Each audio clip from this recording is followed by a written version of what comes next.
Comment on fait pour se rendre compte qu'on est rendu là à planifier la suite des choses? Quelles sont les étapes clés pour assurer une relève efficace? Au-delà du moment, c'est comment s'entourer adéquatement. Merci beaucoup à l'École Entrepreneurship de Beauce d'avoir enregistré ces questions très pertinentes. Pour y répondre, je suis avec Dany Pelletier et Julien Laplante du Fonds de solidarité FTQ.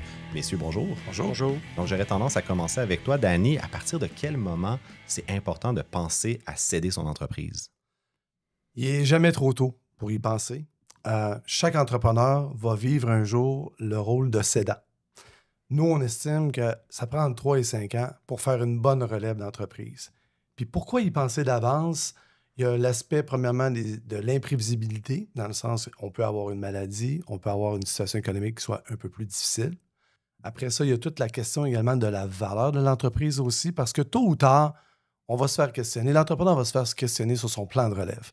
Et s'il est déjà prêt, ça va sûrement être impressionnant auprès de l'acquéreur futur ou de même des bailleurs de fonds également. Finalement, l'entrepreneur a également créé beaucoup d'emplois qu'il veut pérenniser dans le temps, s'assurer d'avoir bien planifié la relève. C'est un bon moyen pour le faire. Y a-t-il des signes, dis-moi, qu'un entrepreneur devrait remarquer? Je pense qu'il y a certains signes, encore là, chaque entrepreneur va vivre ça différemment. Mais à titre d'exemple, s'il y a un nouveau défi comme l'intelligence artificielle qui se présente devant soi, parce que ça bouleverse toutes les entreprises, et qu'on se dit « Oh, ça me tente pas, celle-là. » Pas sûr que ça me tente. Ben, il vaut peut-être le faire. Ou peut-être que j'ai pas d'intérêt. Et ça, c'est l'autre aspect également, parce que c'est important pour nous d'avoir des entreprises dans les mains d'entrepreneurs qui ont le goût de prendre ce virage-là. C'est fondamental. Sinon, nos entreprises vont être en péril. Puis ça ne veut pas dire nécessairement de céder son entreprise, mais c'est juste de dire « je devrais préparer le plan ». Julien, je te relance la question. C'est quoi les étapes, justement, quand on a ce déclic-là, de dire « OK, là, il faut que je pense à céder mon entreprise ». Il y a différentes étapes qui peuvent être prises par le cédant, mais nous, on privilégie la méthode des 3 P. Donc, la préparation, la planification, puis la mise en place d'un plan de transition. Ce qui est important à travers ces différentes étapes-là, bien, au début, c'est de choisir, en fait, de regarder c'est quoi les critères de notre futur repreneur, de regarder son expérience, ses compétences, puis aussi son fit au niveau des valeurs, de la mission de l'entreprise. Ça permet de pérenniser aussi ce que l'entrepreneur et le cédant a bâti à travers les années. Les autres étapes qui sont dans la planification puis dans la préparation, bien, on parle aussi de tout ce qui est le reporting, les états financiers, s'assurer que l'information soit mise à jour, soit claire pour le repreneur. On parle après ça au niveau des opérations, d'avoir des gens en place, des personnes clés qui désirent rester dans l'entreprise puis travailler avec un repreneur. C'est clair qu'il n'y a aucun consultant qui va le faire à ta place. Tu ne peux pas te préparer, tu ne peux pas déléguer ces étapes-là. Je t'écoute, ça ressemble beaucoup à la vente d'une maison.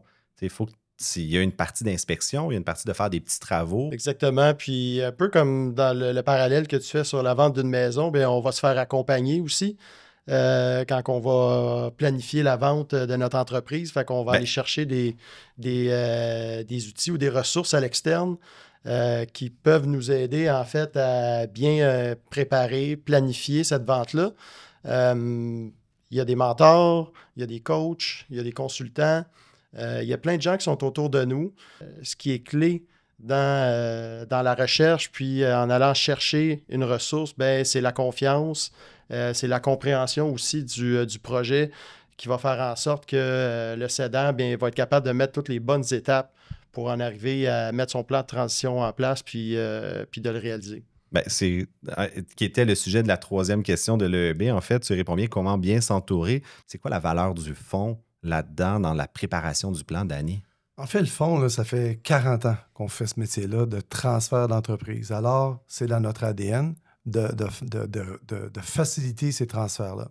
Deuxièmement, nous, on est en connexion avec l'ensemble de l'écosystème, que ce soit l'École d'entrepreneurship de Beauce, Entre-Chefs, donc le CETEC également. Alors, Réseau Mentorat, même que j'ai utilisé, qui est génial. Exactement. Donc, on est au cœur même de cet écosystème-là également. L'autre aspect, c'est toute la question des solutions financières adaptées aussi. Donc, chaque situation est un cas précis et nous, on a la capacité d'adapter nos solutions en fonction des besoins de l'entreprise. finalement, on a plus de 17 fonds régionaux à travers la province également qui, eux, réalisent plus de la moitié de leurs transactions dans des transferts d'entreprises. Alors, on a une expertise profonde et on a une volonté ferme de garder les entreprises d'ici, ici. Ça, c'est fondamental pour nous.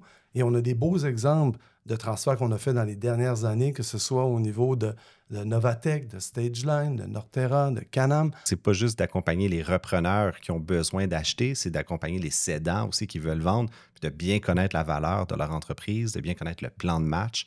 Puis, à moins que je me trompe, travailler avec le fonds à cette étape-là, c'est quand même gratuit.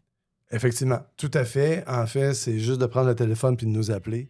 On est là, disponible. Messieurs, Danny, Julien, merci énormément d'avoir répondu à ces questions-là. C'était très éclairant. On revient à notre épisode.